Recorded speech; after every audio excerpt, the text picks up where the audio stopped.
Welcome to all of you in this video.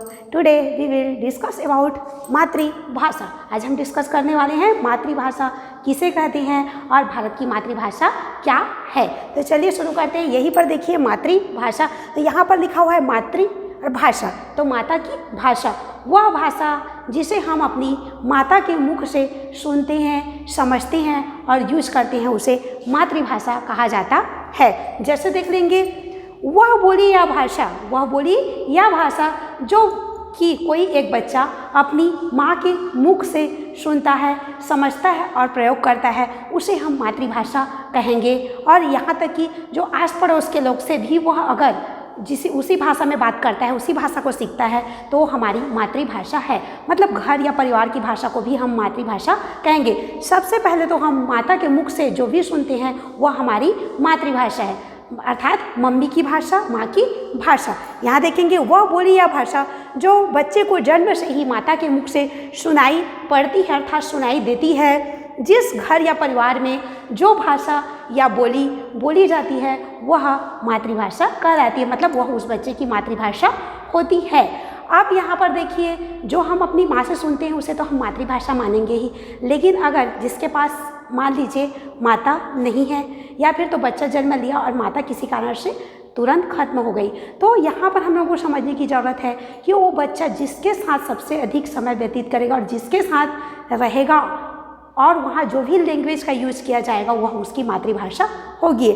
मान लीजिए कोई बच्चा जन्म लेता है और अगर हम लोग उसको किसी जंगल या फिर तो कुछ अलग जगह पर छोड़ देते हैं, तो वहाँ पर उस एरिया में जो लोग जिस भाषा का यूज करेंगे वही उसकी मातृभाषा कहलाएगी। लेकिन शाब्दिक दृष्टि से हम लोग देखें तो मातृभाषा का अर्थ होता है माता की भाषा।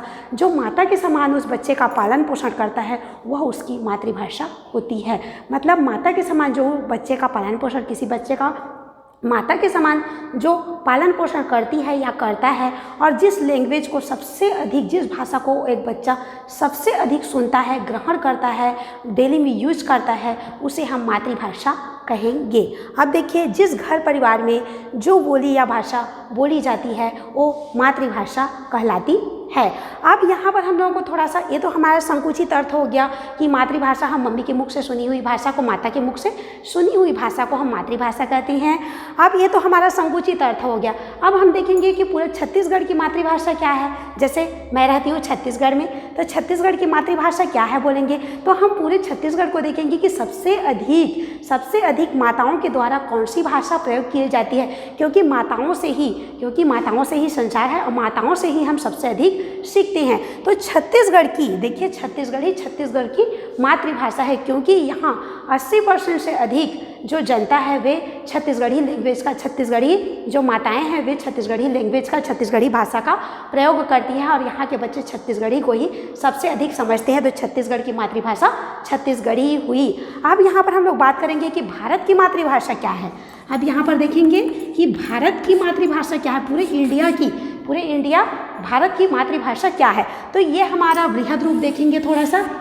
तो भारत की अधिकांश जनता सबसे अधिक जिस भाषा का प्रयोग करती है और जिस भाषा को सबसे अधिक यूज करती है, जिसको सबसे अधिक व्यस्त रूप से समझती है, उसे हम भारत की मातृभाषा कहेंगे। तो भारत की मातृभाषा हमारी हिंदी है, क्योंकि 70% से अधिक भारतीय महिलाएं, 70% से अधिक जो भारत की माताएं हैं वे हिंदी को सबसे अधिक व्यस्त तरीके से बोलती हैं और यहाँ तक कि सबसे अधिक व्यस्त तरीके से समझती है। इसीलिए 70% से अधिक माताएं हिंदी को व्यस्त रूप से समझने के कारण और उपयोग करने के कारण भारत की मातृभाषा हिंदी है। अगर बोला जाए कि सुप्रीम कोर्ट मान्यता नहीं देता, न्यायालय मान्यता नहीं देता या फिर तो देता है, इससे हमें मतलब नहीं है।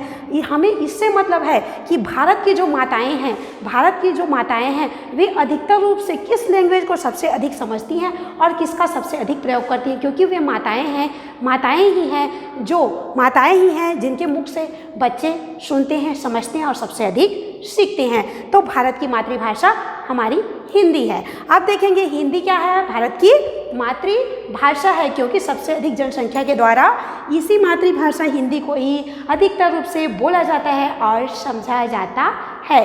अब हम लोग सेकेंड रूप में आ जाते हैं। सेकेंड नंबर पर देखिए हमारा संस्कृत भाषा है। तो ये कौन सा भाषा है? संस्कृत भाषा देव भाषा है, देववाणी संस्कृत, जो देवताओं की भाषा है, जो सर्वप्रथम देवताओं के द्वारा बोला गया था और उसको हम लोगों ने ग्रहण किया। तो जो संस्कृत है ये वेस्ट भाषा होते हुए भी यह देव भाषा है, जो देवताओं के द्वारा बोला जाता है, और बोल सकते हैं कि हम भी इसका प्रयोग करते हैं, हम भी इसको बोलते हैं, हम भी इसका प्रयोग करते हैं, लेकिन यह देव भाषा है जो देवताओं के द्वारा, जो अच्छे मनुष्यों के द्वारा बोला जाता है। अब आगे देख लेंगे इंग्लिश। अब थर्ड नंबर पर हम लोग इंग्लिश आ जाते हैं। तो इंग्लिश कौन सा भाषा है? तो यह साइड लैंग्वेज है। इंग्लिश जो है हमारा साइड लैंग्वेज है। यह ऑफिशियल वर्क के लिए, अधिकतर रूप से कंप्यूटर के लिए और ऑफिशियल वर्क के लिए हम साइड लैंग्वेज अर्थात इंग्लिश का यूज करते हैं, और जिसे बहुत ही स्ट्रॉन्ग भाषा बोला जाता है। क्योंकि कैसे स्ट्रॉन्ग भाषा है? जैसे हम लोग कोई गलती कर लेते हैं तो हमें बोला जाता है कि आप माफ़ी मांग लो। तो देखिए हम लोग बोलते हैं कि मुझे माफ़ कर दीजिए, तो हमें खुद भी खराब लगता है माफ़ी मांगने से। तो उस टाइम पे हमारा जो इंग्लिश लैंग्वेज है वह काम आता है। हम सिंपल तरीके से किसी को बोल सकते हैं कि सॉरी। अगर गलती है तो पर भी सॉरी बोल सकते हैं, अगर नहीं गलती है तो पर भी हम सिंपल तरीके से सॉरी बोल सकते हैं। क्योंकि ज़रूरी नहीं है कि हम रिश्तों को ऊंचा उठ करके ही निभाएं। हम किसी को, अपनों को, अगर गलती ना होते हुए भी सॉरी बोल सकती हैं। अब देखिए फोर्थ नंबर पे आता है छत्तीसगढ़ी। ये क्या है? तो ये छत्तीसगढ़ की मातृभाषा है। ये छत्तीसगढ़ की मातृभाषा है, क्योंकि छत्तीसगढ़ी लैंग्वेज का यूज सबसे अधिक छत्तीसगढ़ में ही किया जाता है, और यहाँ की 90% जो जनता है वे छत्तीसगढ़ी भाषा का यूज करती है और सबसे अधिक उसी को ही समझती है। इसके बाद हमारा हिंदी है, जिसे हम मातृभाषा स्वीकार करती हैं। संस्कृत है जो देवभाषा है, देववाणी संस्कृत है, और इंग्लिश जो है साइड लैंग्वेज के अंतर्गत आता है। तो यहाँ पर थोड़ा सा और देंगे, मातृभाषा किसे कहेंगे? वह भाषा जिसे हम अपनी माता अर्थात मम्मी के मुख से सुनते हैं, वह मातृभाषा कहलाती है। तो यहाँ से हमारा आज का टॉपिक मातृभाषा यहाँ से कंप्लीट होता है। Thank you.